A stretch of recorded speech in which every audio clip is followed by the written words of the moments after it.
turned ESPN alerts on my phone. But during the NBA draft, it was literally every draft pick. My watch would buzz. What draft party did you go to? None. None this year? Not this year. We're live, man. We're live. We're live. Does that mean to record? Do I have to push record? No, we're not recording yet. We're live. They get the Just live for all the world to see. That's cool. Yeah. Yeah, this isn't recording. I mean, it's just millions of people tuning in. Right. All you gotta do is go to our custom URL, youtube.com/the Vinyl Preacher.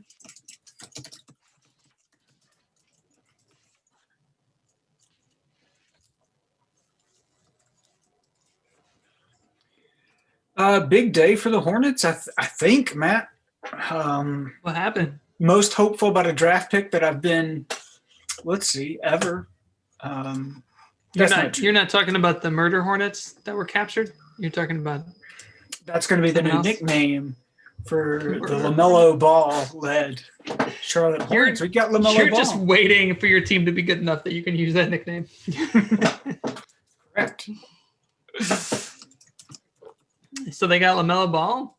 Yeah. Is that good? I don't know. People, to get into it, the NBA people said this was a really bad draft, and that like this year's number 1 pick is about what next year's number 7 would be, because next year's going to be a super draft because the eligibility rules change. So it'll be a double draft, right? There'll be twice as many people eligible. So next year will be better. But we had a top 3 pick, and people talked about LaMelo going number 1, but D'Angelo Russell's in Minnesota. And if you recall from LeVar Ball's relationship with his other son, who was with the Lakers when D'Angelo Russell was there, that didn't go well. So they wanted no part of him. He has called Steve Kerr the Milli Vanilli of coaching. And so the Warriors had the 2nd pick, did not pick LaMelo, and then he fell to MJ here and the Hornets. So, wow, he is supposed to be really good, except he doesn't play any defense, right? Which is not super surprising for a person who his highest level of competition was Lithuania and Australia, because he didn't go to college, right? But he also can't shoot. Like the shot isn't super reliable, and that's the part that's concerning. So what does he do then? What did Kevin O'Connor transcendent passer, vision, creativity. So the thinking is, if you can surround him with enough shooting, that is too. I would put that in my RMP. I would put transcendent, creative, imaginative thinker. But what are your actual skills? I'm a transcendent, imaginative, visionary. Right. Really, I don't know how else to put it for you, but that's what I do. I like that a lot. Yeah, what if these guys in the NBA draft had to submit RMPs? That'd be incredible. And assistants to the bishop, not general managers, had to draft them in secret. Mm-hmm. Yep. Wild. That's how our draft works. Yeah, that's how this. It's true. We were drafted, Matt. How was your draft process? How was your draft experience, Matt? Let's talk about that. Maybe let's press record and we can do a draft thing. I thought I did Did you do a draft diary? Because that would be pretty fantastic if you did. I thought I did. Yeah. I just Googled draft diary ELCA. And it was me. Are you the first? I showed up. Somebody commented as Thunder Dan Marley. Was that you? Probably. Most likely, yeah. You are. And somehow ELCA.org beats you out on the. I'm on DuckDuckGo, but you're the second. Incredible. Incredible. I don't. This is a long time ago. The best sports writing of the early. I mean, if Matt, if the Ringer had existed back then, Matt, you're going on it. You know, you would have been hired. I'm going to share this with. Wow. I can't even. This is wow. It's just taking me back here. Taking me back. Wow. Yeah. Wow. Not till 6:50 p.m. Did I get. No. It came in an envelope. You didn't get like a phone call. Mm-hmm. Just an envelope at 5:55, and then I had to wait for an hour for Chris to get home. But the blog started at 6 o'clock in the morning, so that's cool. Fantastic. I'm glad I know who some of these people are. Yeah. Wow. Rebecca S. Yeah. Sheridan. She's become Sheridan. A lot of. You're the only one out there, and two, man. A lot of folks there. In the Midwest. 5 and 6. Tim, that's Tim Wiseman, I believe. He was he in Connecticut or something? But now he's in Manhattan. He's like across the street from Central Park.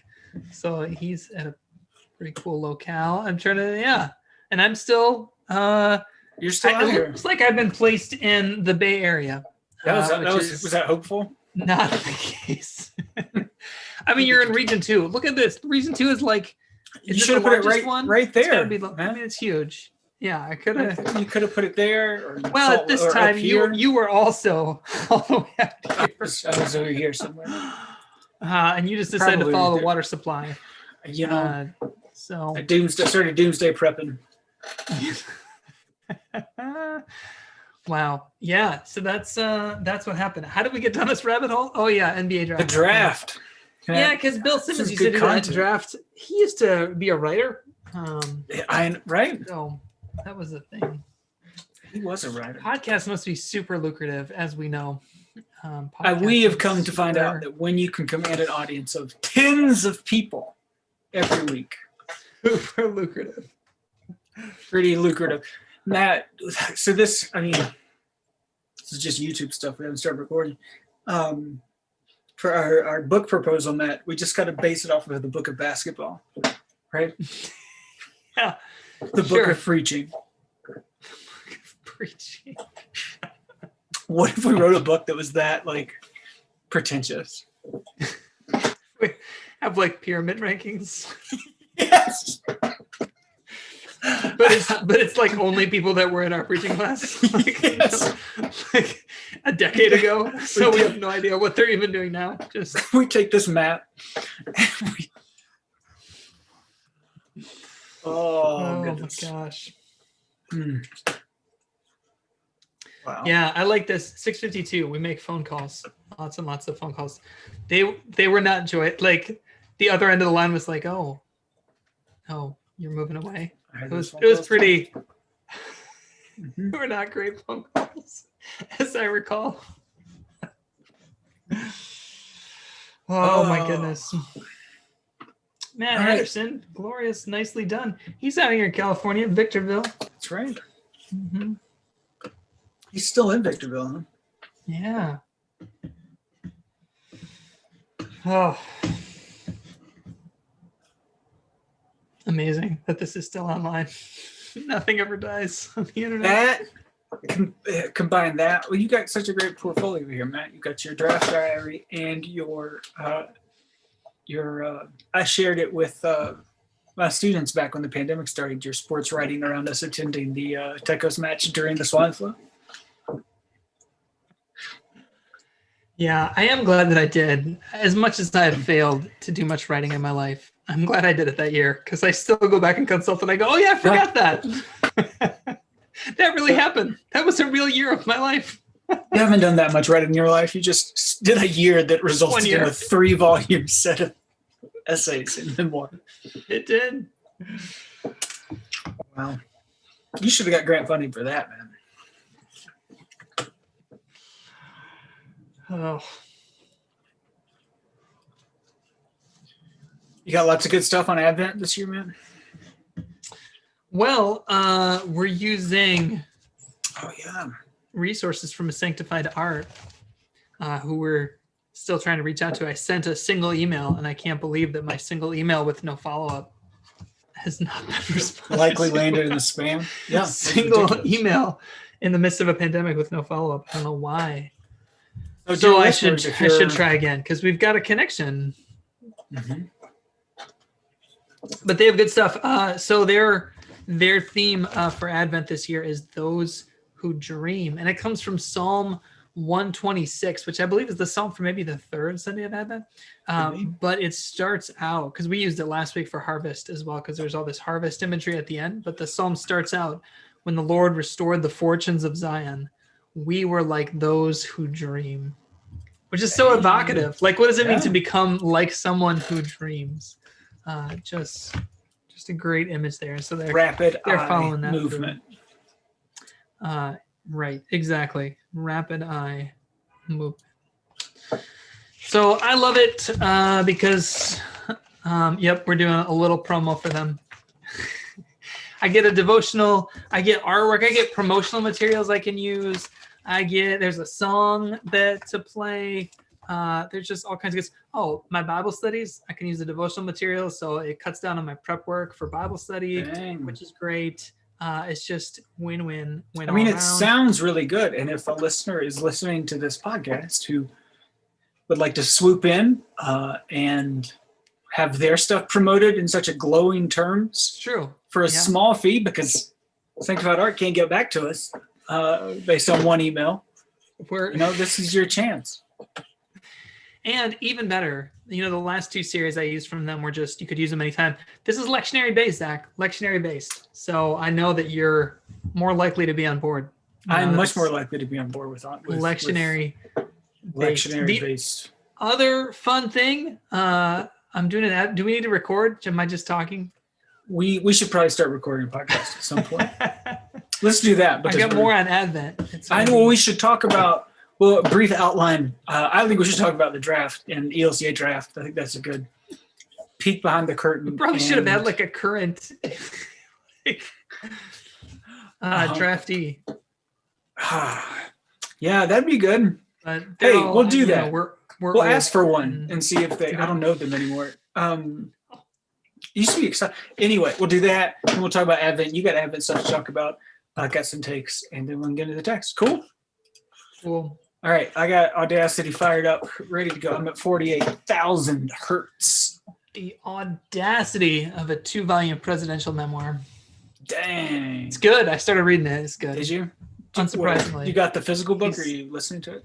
Audio. Does he read it? He's reading it. He's reading it. You think he just dictated the whole thing? And that's where they got the audio book. All right. No, but he did write it out longhand on yellow legal paper, because that's how he likes to do it, which I cannot imagine doing for 800 pages. But he likes to write things out longhand. How much yellow page is that? That's got to be like... It's got to be a ton. Infinite. But he had this hilarious line where he's like, I just find that if I type it, it gives if I have a bad idea, it gives it this gloss because it's typed up. And so he prefers to do it I can't believe this man was our president. He's just amazing. All right. Here we go. All right. I got the Yeti selected. My Yeti, blue Yeti, selected from my input. Oh, yeah. I should do that. Yep. You're 48,000 hertz. Okay. Ready? 40. I'm at 44. 40. Oh, I need 4 more thousand. Nick needs 4,000 more hertz. You ready? Yep. 3, 2, 1. We press record.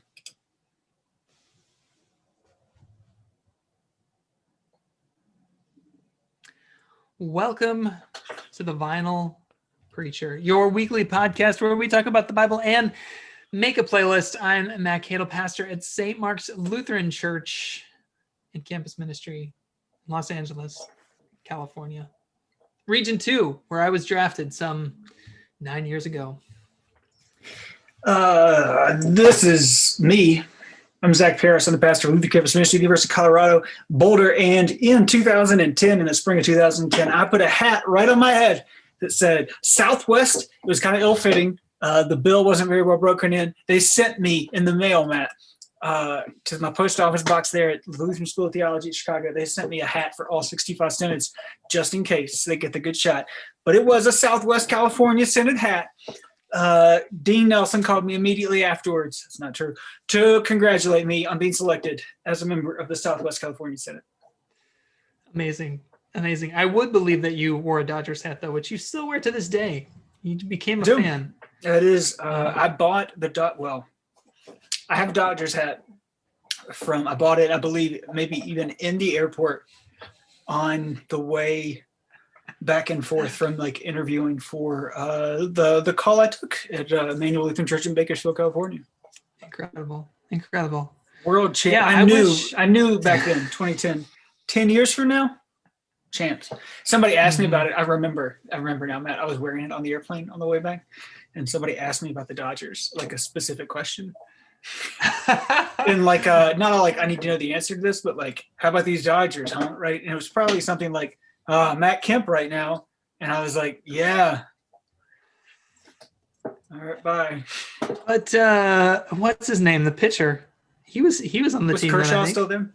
I think so, because I saw him play in Chicago when I was living in Chicago when they came to Wrigley. Yeah, Clayton Kershaw. The catcher at the time was from North Carolina. Oh. Delaware County. I can't remember his name, but I remember that. Wow. I wish that draft day, my NBA draft day, gave me these little alerts on my watch. Every person. That would have been fun for ELCA draft day. That would have been really fun if smartphones had really been. I didn't know. I knew one person in the world who had a smartphone. It was my intern supervisor. He had the iPhone 3. Mm-hmm. Yeah. We did not have. I didn't know any like seminary classmates with one. No, I think Adam was the first one to get one, and he like didn't know how to use it, and we were just like. Then Adam was the early adopter. That's what I remember. The man who still gets a paper newspaper. 2020. And the first iPhone. Daily paper newspaper. This dude. The Albuquerque Times or whatever. Incredible. No, that would be like, instead of a secretive envelope, you get announced, and then there'd be like trading, he's been traded Absolutely. To the New England Synod. I mean, that's essentially what happened to me. Be amazing. Incredible. Shout out to Dean Nelson, though, who, I mean, he loved the draft. He loved it. He was the Daryl Morey. He was the New England Patriots of draft, because he was like, I could get more draft picks. I would need more extra draft picks, and he would take them. Yeah, it was amazing. And then our subsequent bishop told me like, oh, we're not recruiting people outside of the synod. Like, we're not gonna like draft a seminarian outside. I'm like, how do you think I got here? Like, this shaped the synod for years, drafting all these young people who came in and did stuff. So I don't know, it was crazy, but I knew. This is what I always tell people about that draft, Zach, is that they were like, oh, how'd you end up out here? And of course I say the Holy Spirit. But then the way the Holy Spirit worked is that I knew that every year I was in seminary, there was one person selected from LSTC by the Southwest California Synod. There was always one. It was Josh Eber, it was Zach Paris. And I was like, Scotty there's Fritz? one slot. There's one slot. It could be me. There's one slot. So I talked to everybody I knew. I talked to you. I talked to Josh, who Jen Amos was really probably lobbying for you. I mean, I knew Jen. Yeah, she was out here. And so the bishop like knew my name beforehand. I mean, just the Holy Spirit works through networking. That's what I tell people. I didn't sit on my hands and wait for the magic to happen. I work the phones, man. Like, that's what you got to do. So for our less churched in the polity of the Evangelical Lutheran Church in America listeners, the way that things work for the ELCA, well, you see, the NBA draft was last night for us. And we're all excited. We'd like to talk about that, but we thought we'd talk about the church draft, because the way it works when you're coming out of seminary in the ELCA, at least, is there is a draft. You get to you submit your paperwork, right? You go to the combine, you even kind of get an agent. Your seminary has a person who's supposed to advocate on your behalf that is your agent. But unlike the NBA draft, they don't stream it currently. They never like televised it. It all happens behind closed doors. And on the day of the draft, as I recall, Matt, because we were in different drafts, as you kind of alluded to, Yeah. you, in the evening of the day of the draft, you had to show up in like, so our seminary, the school we went to where Matt and I became friends, where we went to school, has some particularly like brutalist architecture. And I recall being like summoned to get the results of the draft in the most brutal of classrooms, like the cold linoleum floor one with no external like windows, no sunlight possible coming into this classroom. And then they hand you an envelope or they call your name up. It's terrifying, right? You're all like, all the seniors are sitting in chairs in this classroom. And then Paul Landahl, the late Paul Landahl, would call your name up one by one and you'd come get this envelope and you'd go sit down and you had to decide like whether you're gonna open it here in front of everybody or like, do you gotta like, Hannah came with me. You said Chris had to work. Do I gotta take it? What do I do with this thing, right? But here's the insane part, Matt, and it's like has all this buildup, and then you open it up and it has a number between 1 and 9 in it. True. There are 65 different synods that could draft you, but what you get is your regional number, right? Yeah, like it's as if the NBA draft just assigned you to a conference. yeah, so like You're like what? yeah, you're in the Eastern Conference, and that could be great, right? You could be playing for you wouldn't want to play for the Knicks, but you could be playing for the Bulls or Miami, right? And then like 2 weeks later, you get another letter that said, or a phone call, and it says, "Welcome to Cleveland." So Matt and I both, when we got these envelopes, which actually ties in, has more to do with NBA conspiracies around the lottery, because the lottery involves envelopes, and there's the whole conspiracy in the 1985 draft that the Patrick Ewing envelope, and part of the conspiracy to get Patrick Ewing to the Knicks was that one of the envelopes was frozen. And that's how Stern knew, and it was a cold envelope. But you get another call, and then they tell you where you're actually going. That's when you actually, like we were actually drafted at Southwest California Synod, but the number we got was 2, which is a vast expanse, right? Like I thought, so then I spent 2 weeks researching every open call in Region 2 because like Matt said, my spirituality is not a relax and let the spirit take care of things. Because Paul Landahl gave it to me. He's like, I think you're going to be pretty excited about it, pretty pleased with this. And I didn't know what that meant, and he didn't expand upon it. So I read everything into that. And so I thought I was headed to Salt Lake, is what I thought I remember thinking that. It could be West Texas, it could be rural New Mexico. And then we get a call that essentially, Los Angeles, essentially. Essentially. I mean, I didn't get impatient at that part. I got impatient because, so we went out to visit y'all like maybe a month after that. Like, when did this happen? Like February? Mm-hmm. I think this was February because we went out on spring break. So it must have been March, April at the latest. And we stopped. You took us to the Synod office in Glendale. We're in this impromptu meeting with the bishop. I mean, the audacity. But then they gave us paperwork. They gave me paperwork, which is great because then I suddenly had something to look at. I didn't have to go research all the openings like Zach did. I just like, okay, here's this paperwork. Did not get the call until October. This is like March, October, right? So like, and the whole time we're living in seminary housing. I distinctly remember like around like September, what was the guy's name that was in charge of housing? Oh, yeah. And he knocked on our door and he was like, "Oh, you guys are still here?" Like, yep, still here. Oh, it was getting pretty awkward and pretty tight. And that's when I was getting like, I would be calling the Synod office, like, "What's going on? Can you move this thing along?" But I remember getting a call in the summer when I was talking to the church and they were like, "Well, we're not going to meet in July because of the holidays. So, we're not in any hurry." And I'm like, what? Like, it's insane. The waiting process. I always have such sympathy for folks who are in that waiting process. Especially if you don't have a job, right? And you're just like, it's different when like, as a second call pastor, it's a little easier to relax and like wait on things to play out when you currently have income.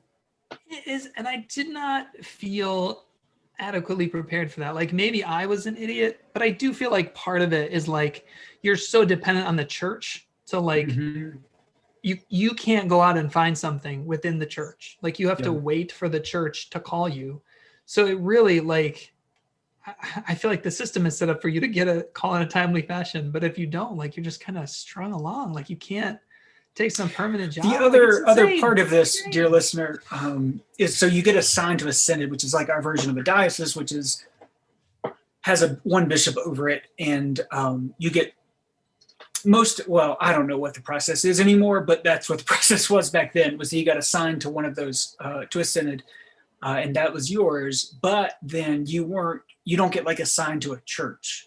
You get to start interviewing for calls in that synod. And so you can be kind of stuck, as Matt's alluding to. Like you can only interview for the congregations that the bishop wants you to interview with, but you're interviewing. You're not like the bishop probably has a place in mind for you, as it turns out, and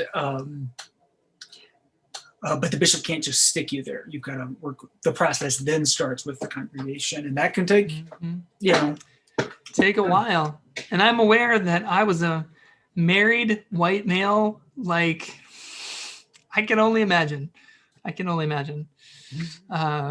So, but I'm still there, still here. You're still first call pastor, man. Still a first call. You still get to go to First Call Theological Education. This is such an inside baseball episode. It's changed so much. Now I'm felt like the seventh one should be free.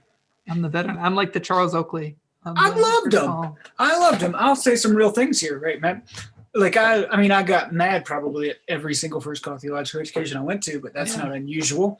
But I really appreciated Dean Nelson's perspective. Like his strategy was fantastic. I thought, right, like that from where I sat, like it looked like as a first call pastor, there was a community of first call pastors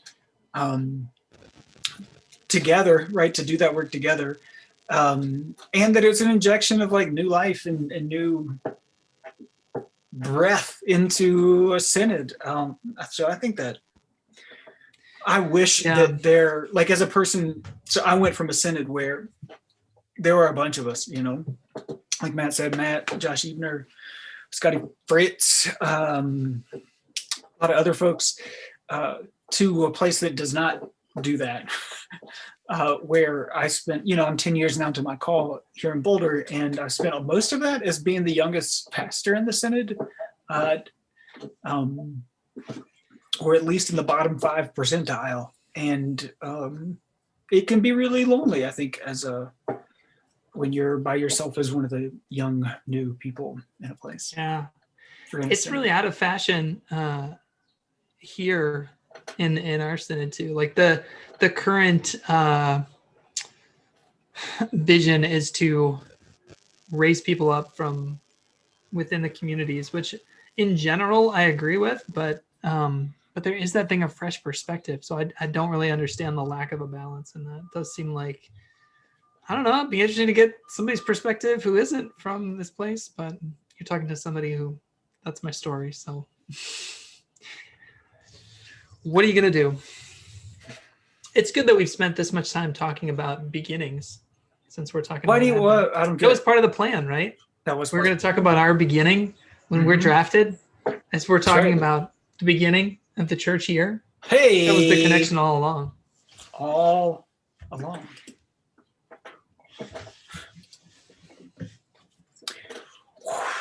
What are you alluding to here, man? It's Advent. We've done it. We've gone all the way around. I went to consult. We are notes. Cracking open these chocolate calendars from Trader Joe's. That was the thing. I remember we had to get them for you guys one year because you didn't have Trader Joe's. But now we do, and I got them. They're everywhere. Chris went to Trader Joe's last week for the first time, I want to say since the pandemic started, because there were always like lines outside because it's so cramped in there. And she came back and she was like so excited because she got a bag of trail mix. And I was like, you got trail mix? She was like, you can't get this anywhere else. Like this kind of trail mix. It's incredible. Yeah. I would like to speak to there's someone in senior administration at Trader Joe's, I'd like you to come on the podcast because I am interested to see how this pandemic has uniquely affected Trader Joe's, because that's been the case for us as well. I drive by Trader Joe's every day and there's always a line outside. Yeah. Because it's a cramped, small space, which has been a part of Trader Joe's strategy. But at a time when you need all the distancing and stuff, they've had to be very careful about limiting the number of people inside. So I imagine compared to your King Soopers, Safeways, Ralph's, Vons, it's been a more difficult time for them. I don't know. But people seem willing. I've stood in line outside, I got my peppermint JoJo's. Good job. Good job. Yeah, I imagine that Ralph's is doing better, although if you follow our local next door, people are not happy with the local Trader Joe's. Have I gotten hooked on next door during the pandemic? Yes, it's a dangerous place. Stay away. Stay away. I wish my next door was more active so that we get more crazy. Like the density of my neighborhood is not high enough where it gets plenty active, but it's mostly like fairly well-intentioned, not complete jerk faces. I need more passive aggressive. If this lasted for another year, would you just start your own, like for your house? And like, well, when this pandemic started, I joked with my wife about starting a newsletter for the block because I spent a lot of time looking out the front window and one day the police came to like a neighborhood house, like the paramedics and stuff. And then there was one day where there was this last bit of snow and like there was some interesting stuff happening there. And like a neighborhood watch kind of like newsletter is what I was thinking about writing. But, I have actual responsibilities in the world now, so I don't get to commit my time to blogging like we used to be able to do, man. Right. Yeah, exactly. We do live near an airport, a regional airport, and which is fantastic for next door. I mean, it's just there's just one thread of it, right? So after you've like been in it for a while, doesn't give you that juice of next door, right? But people lose their minds over the noise from the airplanes that fly over our houses. And I mean, it's just like there's an airport. What do you want them to do? Like you bought a regional airport. I'm assuming the airport was there first and you bought a house near an airport. So it's not like you live next to a train, like the L, like it's, I used to live really close to a train track, Yeah. It was louder than this. People didn't complain about it because they're like, oh, there's a train.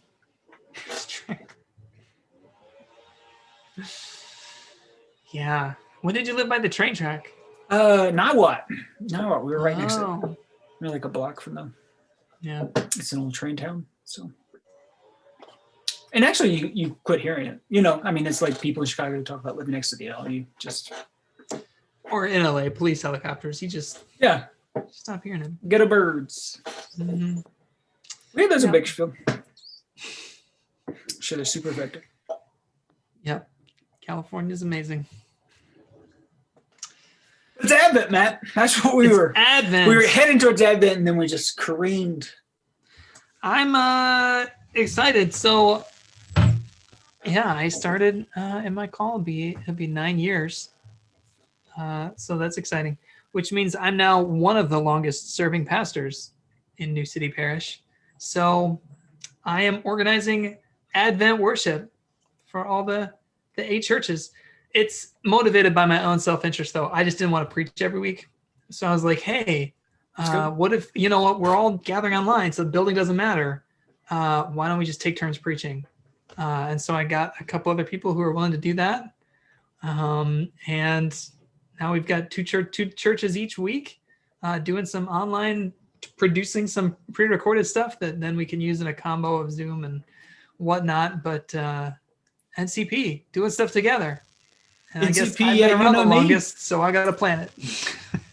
It is strange when you become the old person. Right. Even when you're the youngest person, you're the old person is bizarre. But it's good. It's like I've just been thinking this entire time, like we've got to do more. It just feels this. If there was ever a time when we ought to be collaborating, it feels like we're all gathering in the same cyberspace. Why are we trying to duplicate all of this stuff? So we're gonna experiment. We'll give it 4 weeks and see how it goes. Advent. It's a time for newness. Count on you, sacred art space place. A sanctified art. Sanctified art space. Sanctified art, Zach. I love it. I've been using it for a couple of years now for different seasons, and now excited to use their Advent resources. Those who dream is the theme. Those who dream. It's good. I like it. I like dreams. Rapid eye movement. Right? Dopamine deficiencies. Very evocative. Matt, I don't know how to feel. I don't know how I feel about Advent this year. I made a bad decision this week, Matt. I commented with sincerity on a Facebook post of our old classmate, Evan McClanahan, former ELCA pastor. Oh, yeah. I'm not, yeah. Yeah. But I remember one thing Evan said in seminary that I think is still helpful. And it was something along the lines of like, you don't do the seasons because you like feel like it, right? Like it doesn't because, I feel like Lent, right? But you're practicing for when you do hit a Lenten season of like your life, or when you do hit the season of Advent in your life, you know how to live into it because you've been practicing it. Matt, I feel like we've been doing Advent for 9 months now. Like waiting, keep awake. Yeah. You know, normally I'm with everybody. Like I think Advent, let's do a power rankings. For pastors in general, I'd say Advent is like number 1 in pastor power rankings of like the season pastors are most excited to jump on and hold on to. We're not going to let you move on from it. We're going to do Advent fully, totally, and completely. And I'm there with you, right? I'm ready to come in off the top rope and keep awake, stay awake. But we've been doing this shit for 9 months now, man. How are you going to come in the same way like you would have in the past and be like, slow it down? Like everybody's like, well, what are you talking about? Like nothing exists anymore. You know, like time's a construct, man. Mm-hmm.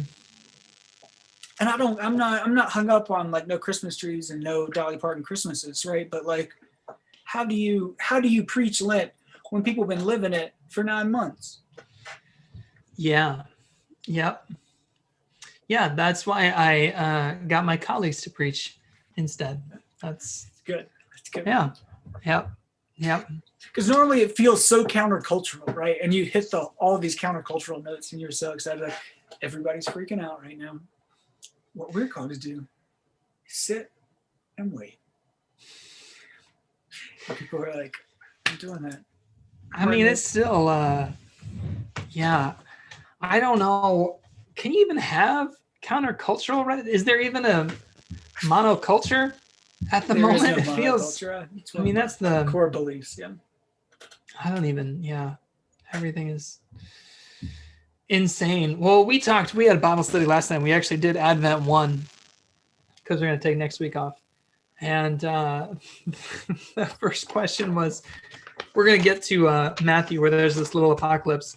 And so what feels apocalyptic? And of course, everyone was like, everything. Mm-hmm. So yeah, we've been in it. So I don't know, Zach. We're just going to have to discover it as we go.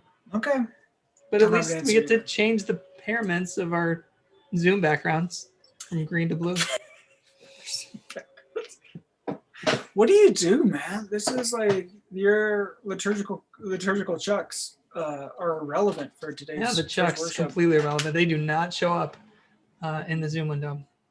Dang. You need a Pastor Matt's feet cam. That's not weird. Yep, that's what we need.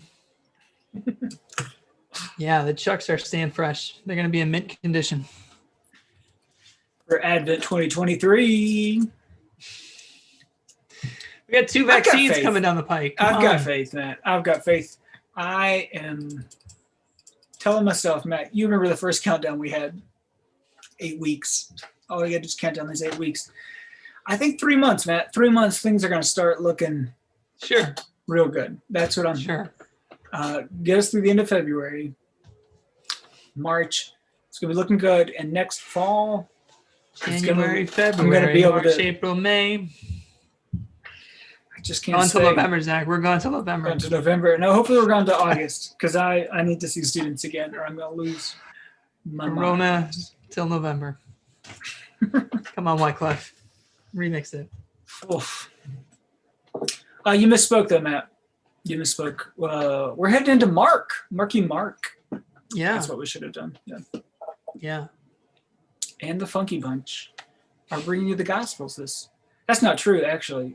Mark, because he lacks any birth narrative, which is always a fun thing. You only get grown-ass man Jesus in Mark.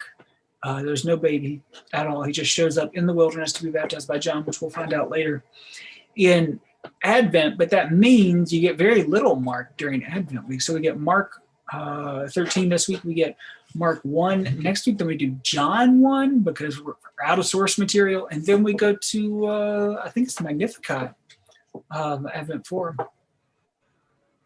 Or it's Luke chapter 1. Yeah, I think it's Mary and Elizabeth. There you go. So that's a dream.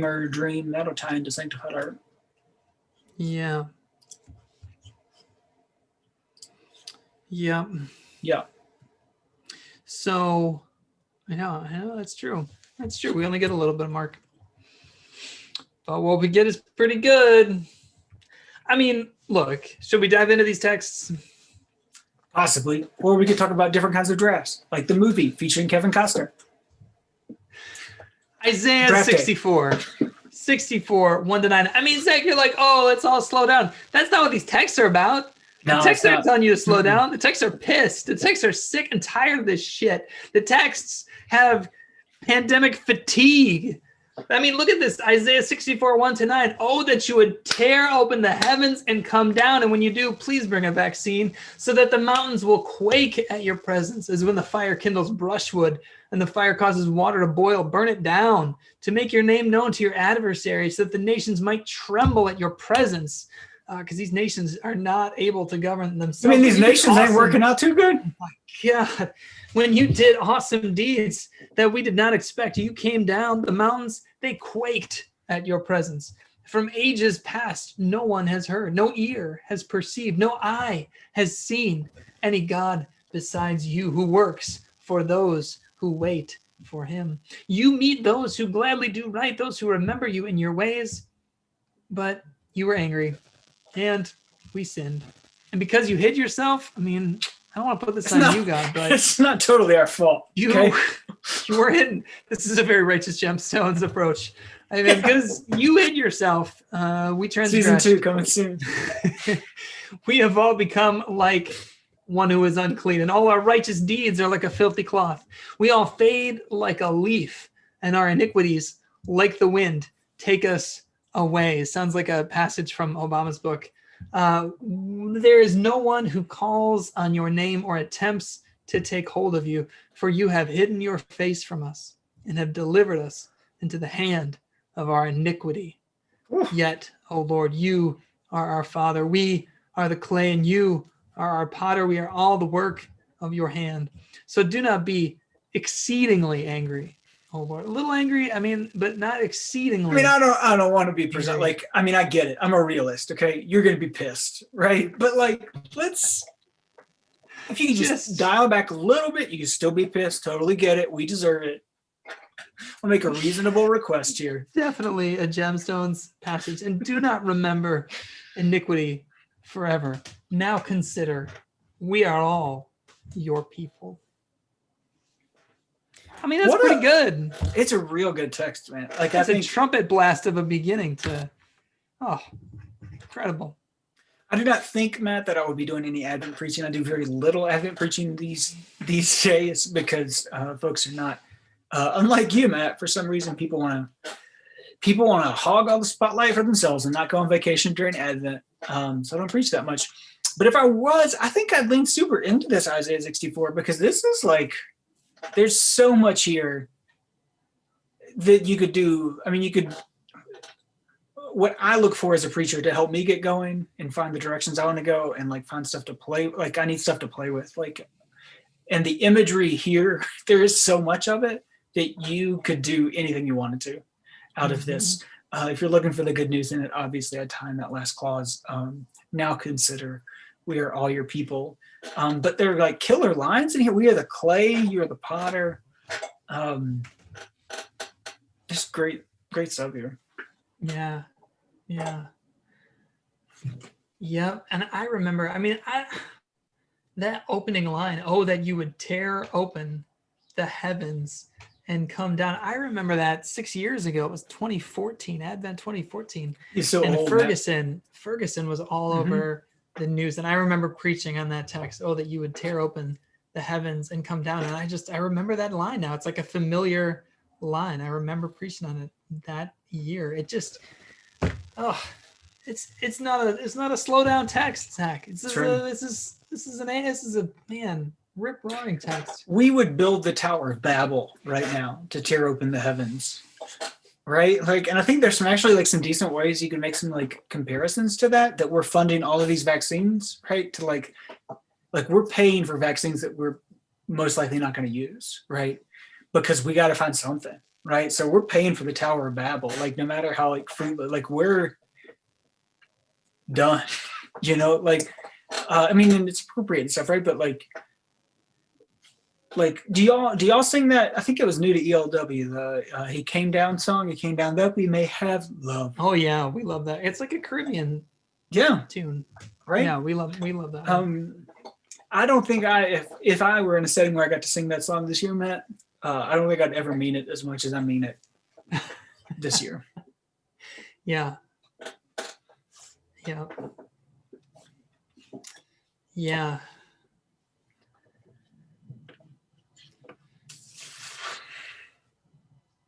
I mean, so here's the other. Let me make it a little more nuanced piece of good news, because this is tying in and is a connection to the Gospel of Mark here. You hid yourself. It is a funny line, right? You were angry and we sent because you did hide yourself. You weren't here, so that made it difficult for us, right? Which is actually a pretty fair critique if you're going to read that into like the Garden of Eden, right? Like God's walking around like, well, you left us alone with a snake, and we've never encountered snakes before. So we made a bad choice. Well, if you were here, we probably wouldn't have done that. What this text is proclaiming, that is particularly Lutheran, is that God's about to come down as soon as you can't see God. If you're looking at that cruciform angle, right? When God is hidden, that means God is about to come down, and you're going to get some of that urgency in the gospel. But that's the direction this train is headed. That the absence of God. I mean, that's another way to read into the empty tomb and to the cross cruciformity of things, is that the absence of God is actually the sign that God is most present. And that's that kind of like paradox, contradictory thing that makes this moment so pressurized. I mean, I think that's my word for the week, Matt, is pressurized. Pressurized? Pressure. Inner city pressure. So that's what we're going to get in the gospel, right? Mark 13. That's right. Jesus said in those days, after that suffering, the sun will be hidden. It's darkened, but the actual word is hidden or obscured. And the moon will not give its light. And the stars will be falling from the heavens, and the power in the heavens will be shaken. They will be stirred up. And then they will see the Son of Man coming in clouds with great power and glory. And he will send out the angels and gather his elect from the four winds, from the ends of the earth to the ends of heaven. From the fig tree, learn its lesson. As soon as its branch becomes tender and puts forth its leaves, you know that summer is near. So also when you see these things take place, you know that he is near at the very gates. Truly, I tell you, this generation will not pass away until all these things have taken place. Heaven and earth will pass away, but my words will not pass away.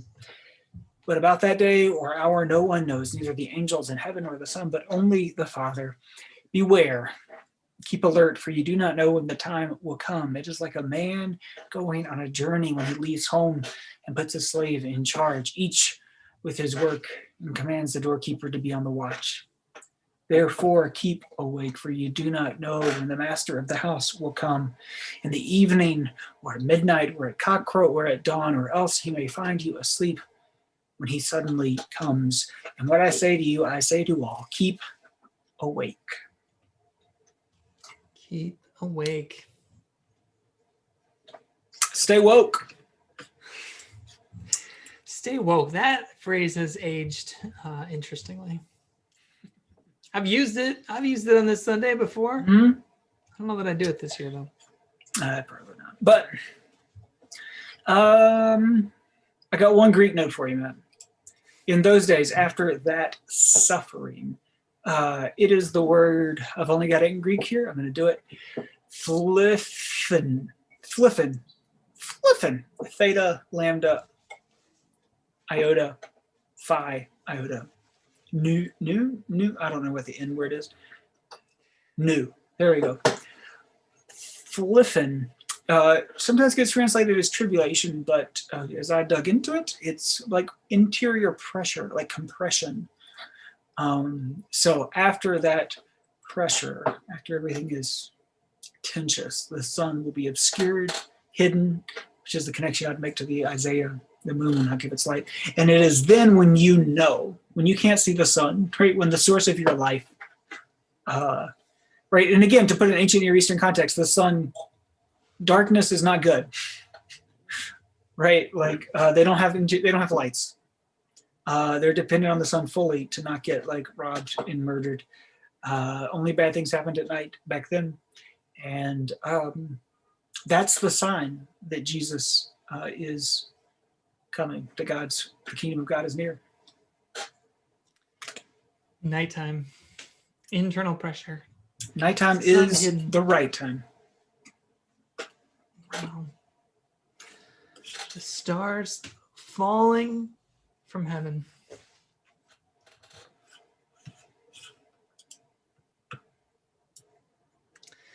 Yeah. So what do you do with this one?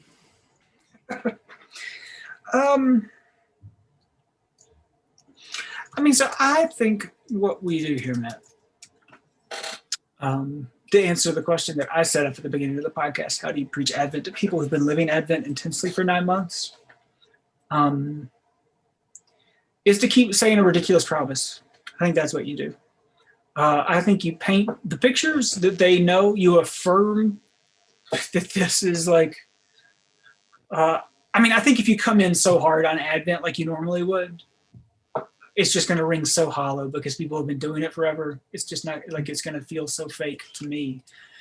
So I think what you do is you acknowledge the realities of the suffering, of the pressure, of the sun being darkened, of the moon not giving its light, of the stars falling from heaven.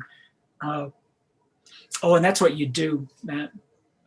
Literarily wise, I go stars falling from heaven and list all and kind of make this like, if you want a little litany, of the things we have lost over the past 9 months, and list it, and perhaps have a line, right? Like in another star falls from the heavens, and we've watched all of these stars that we depend on the way that the ancients depended on, right? They've all been falling from the heavens for 9 months now. Some days you have to preach this text as a way. Yes. You don't even know the day or the hour. You don't know when someone's going to walk in. You don't know when somebody's going to walk in and talk to you about Netflix. And because you're recording a podcast live, you just say, sure, whatever. You have to make these texts real. I don't think you have to do like you still need to do that work, but it's a different kind of work now. Because I think these are pretty believable texts. So to paint the picture, acknowledge the reality of it, you got to do that because I think, right, otherwise it's going to ring really false. And then you make your stupid promise, like your ridiculous promise that's unbelievable, that says, and this is the place, these are the signs that God is about to come to here, to this place, to you, and to bring us life in this place. Don't be disheartened because of these signs, because these are the signs. And, maybe even make it explicit. That's a ridiculous promise. I don't expect you to believe me, but that's the promise that that's in these texts. That I'm called to stand up here and proclaim to you. Man, yeah. Yeah, yeah.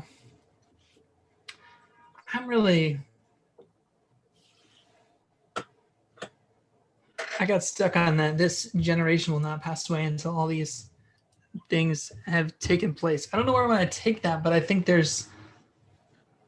don't know. I just heard it this time differently than I used to. I feel like we get all defensive about that.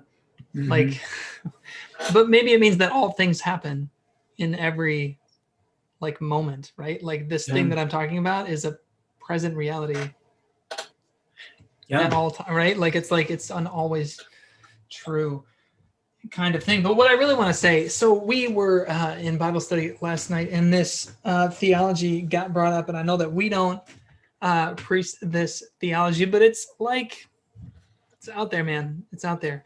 This is such a time of fear, and we just need to have faith and go about our business, continue to have church, continue to do things that we normally do because we want to have faith over fear. It's still out there. It's still a thing.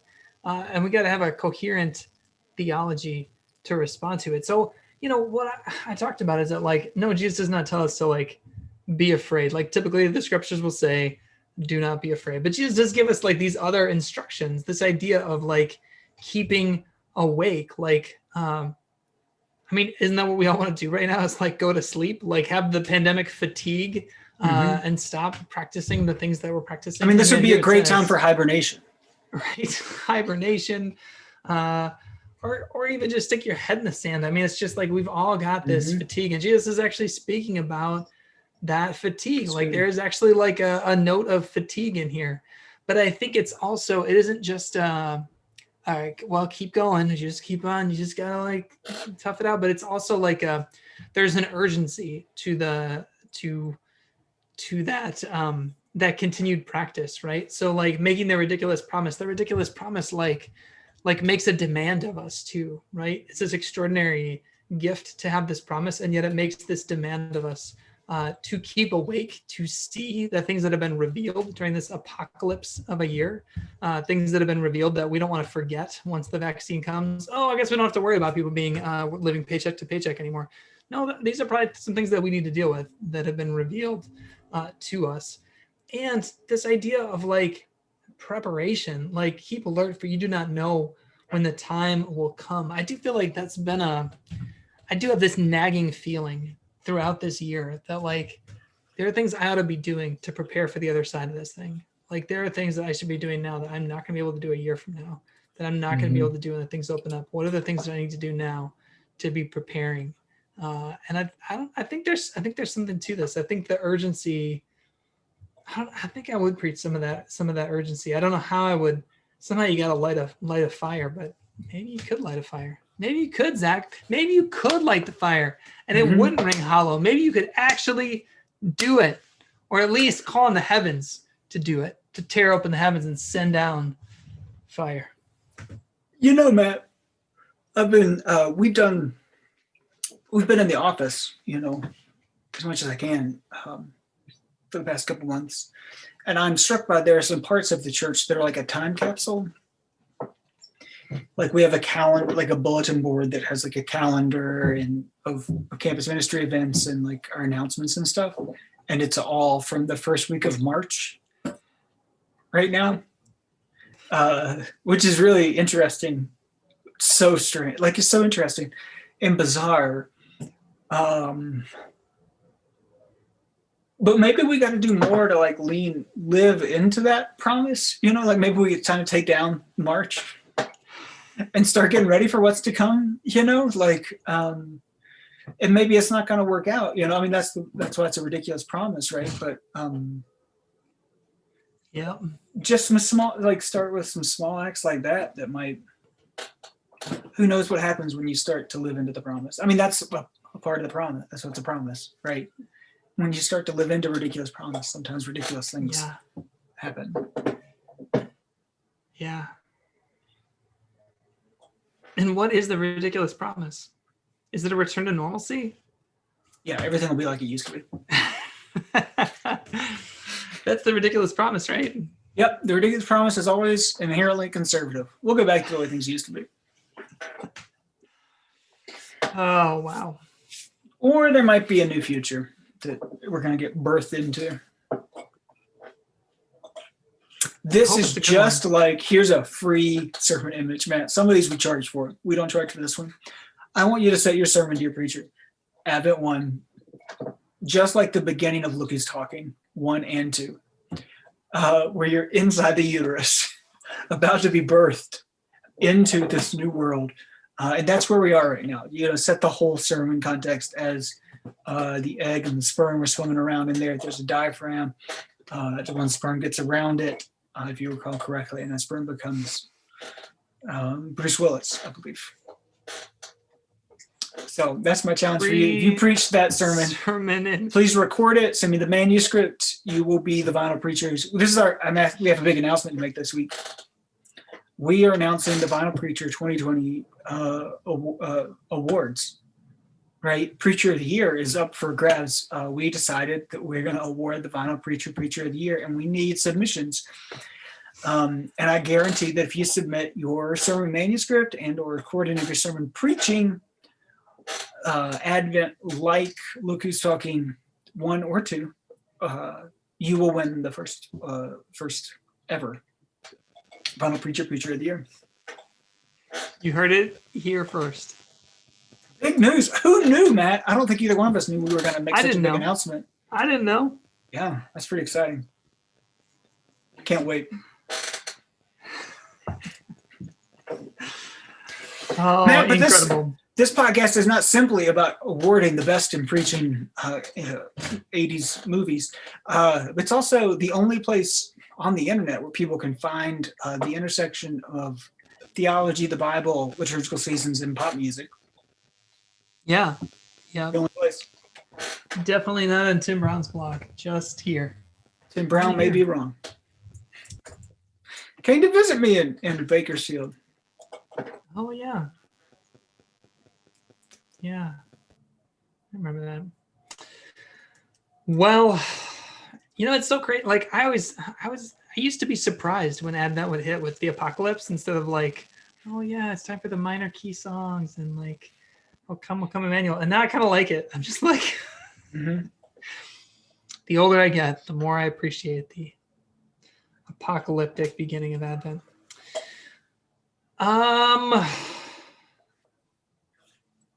Music. Zach, I did a community organizing training last week, and I was the MC for one day. I had to do the icebreaker. Oh, yeah? Beginning of the day. Do you know what I did? What's that? We made a playlist. I said, everybody put a song on, and we made a playlist. I did introduce myself as the co-host of a podcast where we talk about the Bible and make a playlist. So it just imagine we have a lot of one of the participants said, right? It was very on brand. It was very on brand. So if you need someone to come to MC your event and make a playlist, we're happy to do that. So what's our playlist this week? What do we listen to? Well, Matt,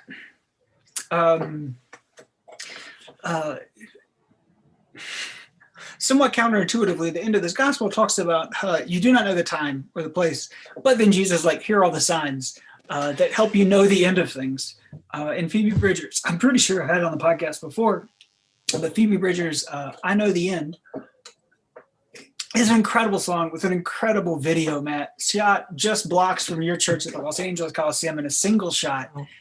Starts in the locker room in an ice bath. Have you seen it? I sent it to you one time. Did you watch it? Nope. Matt. It has baptismal imagery. She starts immersed in in a tub of water and like comes up out of the water and then is like walking through the back like tunnels of the Coliseum, and then the last shot where they like lose their minds like with the chorus of I Know the End is, you know, she walks out into the stadium and stuff and there's strings and stuff. It's really good. Well done. Phoebe Bridgers, I Know the End. And then Matt, I talked about pressure as my word of the week here. I'm going with Queen featuring David Bowie's Under Pressure. And finally, I'm stealing, Matt. Stealing is what I'm doing here. Can't believe. Chinatown, which is a new single from the forthcoming track from Bleachers, who we kind of saw in person, who I didn't know at the time was in Fun. Yeah, Jack Antonoff. Yeah. Has a new single featuring Bruce Springsteen called Chinatown. And it's kind of a lovey-dovey song, but the thing that I like about it that I think ties into this text nicely is that he wants to go to tomorrow with this like girl. And in order to go to tomorrow, the chorus says it, right? I want to go with you into the dark. You got to go through the night to get to tomorrow. And I think that's the place where it really ties together for me. Amazing. Yeah, I finally listened to it. When you put it on the playlist here, it's like, so Springsteen comes in like halfway through the song, like he starts, like his voice starts joining him on the chorus. It's a very interesting effect. Yeah. Bleacher seems to have taken the Fun's, like their corner in the music. Like they're doing the same kind of music. Because Fun had one album and then they were done. I said that one song, right? Felt like. I think they had two. Because I like the other one better. Yeah. How about you? What are you listening to? I'm gonna go with. I was looking for End of the World songs. I was trying to see if anybody done a cover of the REM song because it didn't want to do that. But then I found this one instead. End of the World by Herman's Hermits, a classic 1960s band. Anytime you get a playlist with Herman's Hermits on it, which is a fantastic name for a band as well, you got to do it. So Herman's Hermits, End of the World. But in Advent, it's the end of the world, and you're starting over. Chris Stapleton, continuing my 2020 country music vibe. Chris, you got that vibe. Stapleton. Man, I've been watching Yellowstone. Have you watched Yellowstone? No. Did you know this? Have you found Ryan Bingham yet in your country? You should listen to Ryan Bingham. It's pretty good. He's on Yellowstone, which stars Kevin Costner, who full circle was the star of the movie Draft Day. He is in his element playing a strong silent type in the American West based in Montana. Surprise. But Ryan Bingham has a role on the show, like a recurring, like an actual acting role. He occasionally sings a song or two, but it's like an actual, he's in 18 episodes according to IMDb, and I'm only on episode 6. Good to know. Good to know. Dan Hilly pointed me to Ryan Bingham 10 years ago. Really? Oh, okay. It's like, are you still in touch? Because I haven't.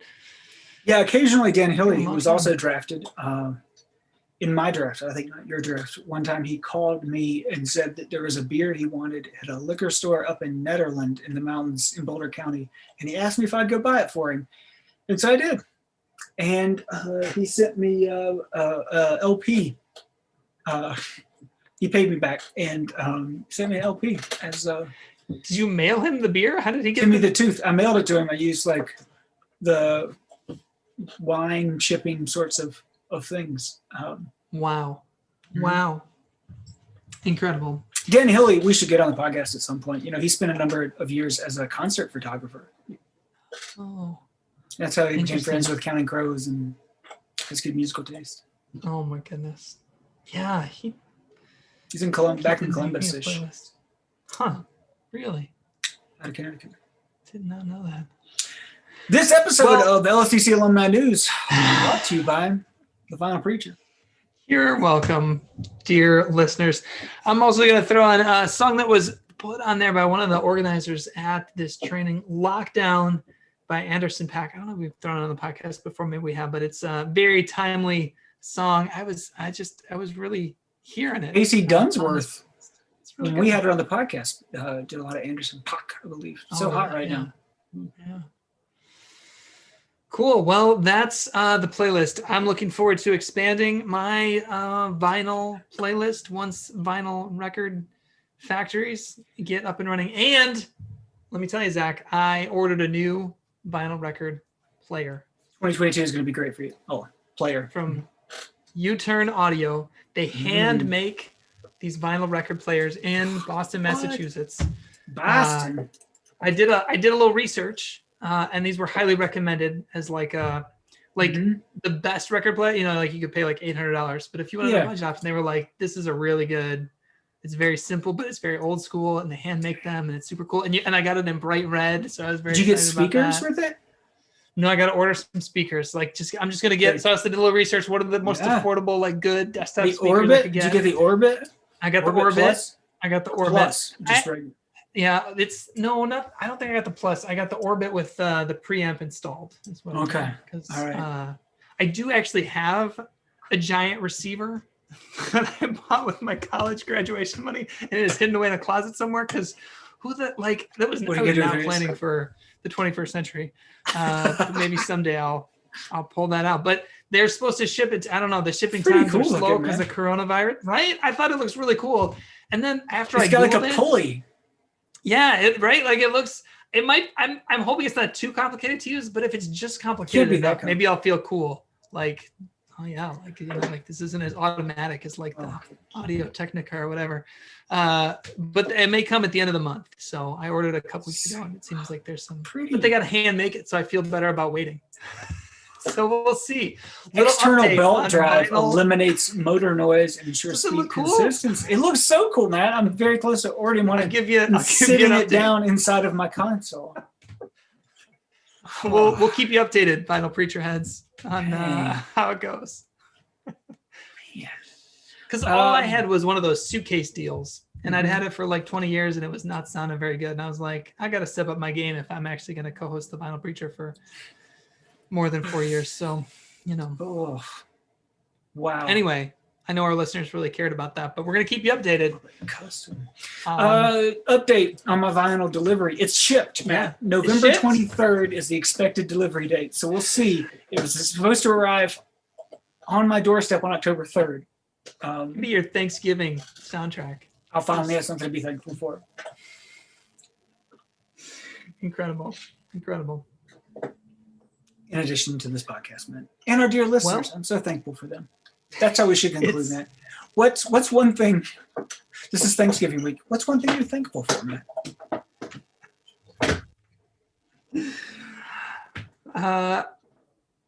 I'll list something say we're what thankful my for. daughters. This is what my daughters say when they're supposed to name something. They say, "I'm thankful for everything in the whole wide world."